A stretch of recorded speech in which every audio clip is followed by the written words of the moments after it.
Welcome sa Dries TV. Kung interesado ka sa ganitong news, huwag kalimutang isubscribe ang ating YouTube channel. Maraming salamat! Welcome back again sa ating YouTube channel mga kakimpaw, and sa update natin ito, pag-uusapan natin tungkol sa mga importanteng kaganapan kina Kim and syempre kay Paolo Avellino.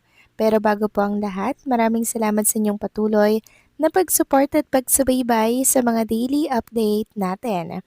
Kaya naman bilang pasasalamat, narito po ang ilang napili kong komento patungkol ito sa naging previous update. Unang komento mula po ito kay Ginang Bergie Gatchalian. Sabi niya, Dres, hindi masasayang yung preserve egg cell ni Kim kung magbubuntis siya sa edad na pwede pa siyang magbuntis o mag-anak sa natural na paraan.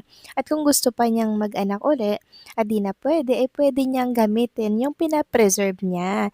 Yes, correct po kayo dyan, Ginang Bergie Gatchalian. Correct, no? Tama po kayo dyan.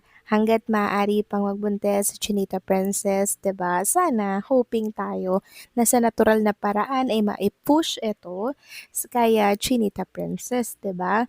And second na lamang siguro yung pinapreserve niya na egg cell. Kasi syempre, iba pa rin po pag tayo ang nagbuntis, hindi po ba mga kakimpaw? Dahil tayo po ang nagpalaki niyan sa ating sinapupunan, 'di ba? Kumpara po sa pinapreserve na egg cell.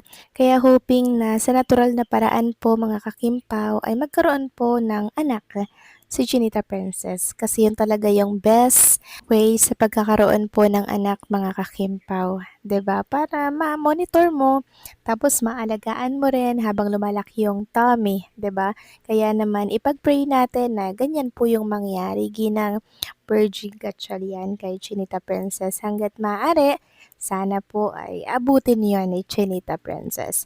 So maraming salamat po sa inyong komento. God bless po at mabuhay kayo. Next comment naman mula po kay Ginang Norma Dayag. Sabi niya dito, Good day, Andres TV. This year is not good for marriage, kaya be patient to them, Kim Pao. Kimi be strong enough to face all these trials and challenges that comes to your life, and if ever na mag-settle down ka na totally, huwag ka namang mag-quit kaagad sa showbiz kaagad-agad, kahit sa showtime ka na lang mag-host para di kami malungkot na seniors. Love na love ka namin, Kimi. Magawa ka namin. Maawa ka naman sa aming seniors. God bless you both. Maraming salamat sa komento, Ginang Norma Dayag. So, huwag kayong mag-alala dahil hindi naman po aalis si Chinita Princess sa showbiz industry. So, syempre, mamimiss niya rin po ang Showtime family at yung pagpapasaya po sa mga madlang people. Kaya hindi po yan ora-orada alis sa showbiz industry, mga kakimpaw. 'Di ba? Kasi mas gusto pa rin po ni Kim Chu na magtrabaho at ayaw niya pong nasasayang yung kanyang oras. Kaya hangga't po pwede, dito pa rin yan siya sa showbiz industry. Pero pag nagkataon po na, alam niyo yun, magbubuntis, manganganak, 'di ba? Siyempre kailangan po ng full-time mom ni Trinita Princess. Pero hopefully, na pagtapos po nun, bumalik din siya, 'di ba? Sa showbiz industry. Kasi tayo po ay hindi pa sanay na mawawala ng ganun lang si Chinita Princess. Kaya kung inyong mapapansin mga kakimpaw, sa ngayon talagang sinusulit po ni Kim Chu yung kanyang kasikatan, yung kanyang magandang career. Talagang binubuhos niya lahat ng oras niya mga kakimpaw. Hanggat may project, hanggat may offer, go lang ng go si Kim. Dahil once na magpamilya na nga naman po yan, doon na po ang focus niya. Pero sana hindi siya mawawala ng bigla-bigla, 'di ba? So maraming salamat sa komento, Ginang Norma Daya. God bless po at mabuhay kayo. So ito na nga pag-usapan na natin mga kakimpa, mga topic na nakalap natin sa gabi ito at unahin na nga nating pag-usapan ang naging post ni Johnny for Kim and Paolo. Sabi niya, ang sarap nilang titigan lang, no? It's amazing how God brought these two beautiful souls together. They just found the right love at exactly the right time. I honestly can't think of any other couple as stunning and as perfect as them. They truly feel like a match made in heaven, di ba? Mas masarap pang ikwento yung love story nila sa mga magiging apo ko kesa sa love story ko. So, kasal, when po? So, tinanong na po si Trinita Princess kung kailan daw ang kasal nilang dalawa ni Paulo. Kasi nga naman nag-uumapaw po ang kaspitan at pagmamahalan nilang dalawa para po sa isa't isa mga kakimpaw. Kaya ang tanong ng lahat, kailan ang kasal ni Kim and Paulo sa church wedding? Well, mga kakimpaw, yan yung dapat nating antabayanan, yung magiging announcement ni Kim and Paulo Abilino. Samantalang congratulations naman sa cast ng The Alibay, lalong-lalo na kay Kim and Paulo and syempre sa mga producers po nito. Dahil alam niyo mga kakimpaw, grabe talaga. Number one on Prime Video, Perlin lang ha. Number one on Vio for What's Wrong with Secretary Kim. Number one on Netflix for My Love Will Make You Disappear. At number one on Prime Video for The Alibay. And number one on I1 for The Alibay. Grabe mga kakimpaw.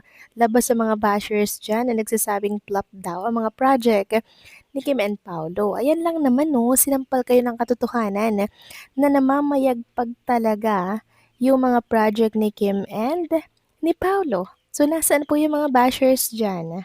Grabe yung achievement ni Kim and Paulo mga kakimpaw, no? Sabi nga dito ni Eunice, wow, Princess Chinita and Paulo, look at all these achievements you got from all your projects together. This is not just success, it's legacy in the making. Kim Pao truly reigning effortlessly and beautifully. Here's to more stories, more milestone, and the love we all get to witness. Grabe no mga kakimpaw, talagang number one si Kim and Paulo sa lahat ng social media platforms. Grabe. And alam nyo, nakita to ni Kim Chu. Sabi niya, thank you very much. Tapos may puso dyan. Tapos may hand na nagpapasalamat. Sobrang na-appreciate po kasi ni Kim Chu mga kakimpaw yung pagmamahal at pagsuporta po na binibigay ninyo sa kanilang dalawa ni Paulo. Samantalang next topic naman, pag-usapan naman natin ang tungkol dito sa napaka-generous na Chinita Princess na kung saan ay nagbigay pa nga po ng isang kaban na bigas sa contestant po ng It's Showtime. Sabi nga po ni Ma'am Agnes, pumasok si Kim, late lang. Nagbigay pa nga ng isang kaban na bigas sa contestant noong tinanong kung bakit na late. Ang sabi galing daw sa embassy, kumuha ng visa para sa world tour nila ni Pau. Siyempre magkasama ang mag-couple at sigurado, diretso na sila dyan sa ABS-CBN, nasa dressing room nag-aantay sa Josawa. Ayan mga kakimpa oh, nag-aantay na naman sa Josawa sa dressing room. Tapos, sabay na naman silang umuwi for sure mga kakimpaw, no? Grabe talaga, talagang double time si Paolo Avellino for Chinita Princess, 'di ba? Kasi parang feel ko, nalalapit na mga kakimpaw yung ating pinaka-asam-asam. Sana patapusin lang nila yung 2026 na which is not good for getting married mga kakimpaw. Kaya hopefully by 2027 or 2028, ayan po mga kakimpaw, sana dyan sila mag-anunsyo, 'di ba? So wait natin 'yan. So paano mga kakimpaw, hanggang dito na lamang po ang update natin. Maraming salamat po sa patuloy na pagsuporta.